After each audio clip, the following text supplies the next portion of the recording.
No sé si recuerdan, pero hubo una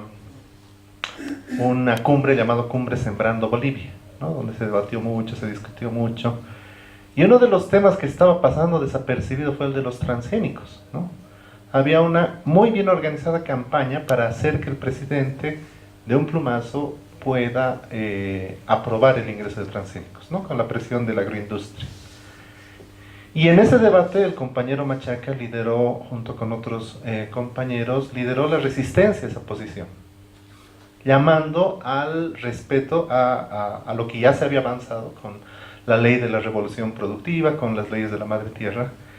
Y fue muy difícil, o sea, a mí me contaron cuán difícil fue porque había presiones tanto de los representantes de la agroindustria de Santa Cruz, pero también de parte del gobierno que cree que esa es la mejor vía para avanzar, digamos, en el desarrollo del país. Y se ha utilizado inclusive argumentos como que nos va a ayudar a superar la sequía. En Bolivia no se ha propuesto ningún transgénico que sea resistente a la sequía, ni conceptualmente, ni nada. O sea, eso es uno de los argumentos que no son respaldados por la realidad, ¿no? O sea, los transgénicos que se quieren introducir son los que resisten pesticidas, que son más rentables para la agroindustria. Bueno, se dice que son, hay estudios que demuestran que no tanto, pero bueno, es esa es la pugna porque se pueda desarrollar un modelo de producción para la exportación. Entonces sería lindo pues que no solo importemos, sino que inclusive nuestros científicos desarrollen variedades, ya sea con métodos de biotecnología moderna, con métodos tradicionales o recuperación de métodos tradicionales, de ver qué variedades son más interesantes para resistir la sequía. Eso a mí me parece que es muy importante reconocérselo al compañero Machaca, que ha sido muy buena la actuación que ha tenido ahí. Por eso también después de la cumbre Sembrando Bolivia ha habido una, más o menos tablas, porque no se ha dicho ni sí ni no tampoco, ¿no? Entonces la lucha va a continuar y probablemente en el futuro haya un evento donde tengamos que también debatir eso. Y eso yo quería recordar, y quería recordar también que es importante que se mantenga eso, ¿no? Que el diálogo entre las organizaciones y el gobierno para construir instrumentos, no solamente para que las organizaciones pidan cosas y el gobierno se las dé, sino para construir juntos instrumentos, se siga desarrollando y se siga profundizando, ¿no? Y ojalá la universidad también empiece a darse cuenta que tiene que participar, ¿no? Y no solamente pensar que se trata de, como cualquier hijo de vecino, hacer activismo. O sea, todos tenemos derecho a hacer activismo, pero la universidad además tiene el conocimiento para hacer propuestas, no solamente para oponerse a algo o apoyar algo por consigna, ¿verdad? Ojalá eso vaya a suceder. Bueno, la compañera Cintia, como verán, ha hablado mucho sobre este cambio de régimen que tiene que existir para que la gestión ambiental acompañe a los cambios que están habiendo en otras áreas, ¿no? Económicos, sociales, culturales, etcétera. Y eso requiere hablar de cosas puntuales. Por ejemplo, una de las cosas que es importante reconocer es que un escenario donde aceptemos al cambio climático como la realidad de cada día, como decía Cintia, requiere pensar que ya no podemos consumir, bueno, en términos sencillos, ya no podemos vivir al día. Cuando viene una organización del Oriente, cuando viene inclusive un pueblo indígena, hay que decirlo, y dice, no, es que lo que pasa es que ha habido una sequía y hemos perdido todo, ¿no?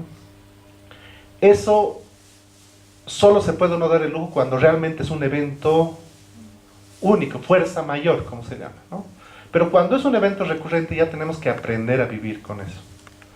Y se han hecho cosas, y eso también hay que reconocer. Por ejemplo, el seguro agrario va a ser muy importante para que las comunidades y las familias no caigan completamente ante un evento extremo, ¿no? Eso yo creo un avance muy importante, que hay que estar muy vigilantes porque obviamente, como cualquier sistema de ese tipo, podría ser sujeto a fraude, podría ser sujeto a intentar aprovecharse del sistema, pero más allá de eso, la gran mayoría se puede beneficiar ampliamente.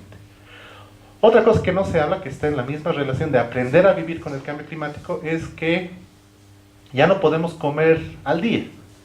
Eso es algo que en el país hacíamos comúnmente.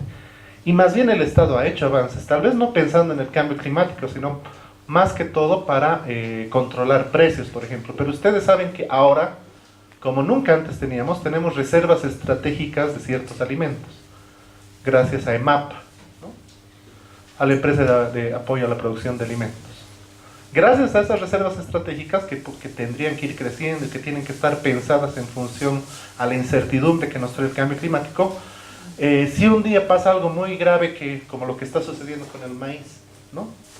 Si hay un problema con el maíz, entonces EMAPA tiene un amortiguador, es decir, una cantidad de maíz que puede lanzar al mercado o que puede facilitar a los productores para que alimenten a su ganado, etcétera, y evitar que obviamente entremos en otro tipo de estreses y otro tipo de crisis. Entonces eso es algo positivo que se tiene que profundizar, pero ahora, como decía Cintia, en función a concebirlo dentro del escenario o de la realidad, por así decirlo, de cambio climático, ¿no? Y lo mismo va a tener que suceder para el agua, o sea, ya no podemos pensar que todo el agua que tengamos la tenemos que usar. Y ahí, recuperando también lo que decían Rodolfo y Cintia, ahí ya existe historia en muchos pueblos diferentes, de diferentes formas de hacer cosecha y almacenamiento de agua, ¿no? O sea, no solamente para el día o para el mes, sino tener una reserva que pueda permitir, digamos, sobrellevar situaciones donde hay una crisis de sequía o una crisis inclusive de otro tipo de efectos asociados al cambio climático, ¿no? Y también recuperar elementos, como decía, de poder entender que, bueno, si somos un país por lo menos en un 40% andino, entonces nuestra principal fuente de alimentos tal vez en algún momento debería ser la llama, más que la vaca, ¿no? Con todo lo que representa eso, en pensar por qué la llama, porque es más resistente, por todo lo que... Resumiendo, el compañero Rodolfo ha hablado de muchos elementos que acompañan a la necesidad de intentar dialogar con la naturaleza y entenderla, ¿no? Muchos de los temas que han mencionado se relacionan a cambio climático, pero otros se relacionan a cambios ambientales más grandes, donde los científicos ya han determinado, ya han evidenciado que sí existe un elevado, un aumento, digamos, en las tasas de cáncer, pero obviamente por procesos que van más allá del cambio climático solamente, sino por procesos de cambio ambiental que se desencadenan por el uso de químicos que se derivan de los combustibles fósiles, etc.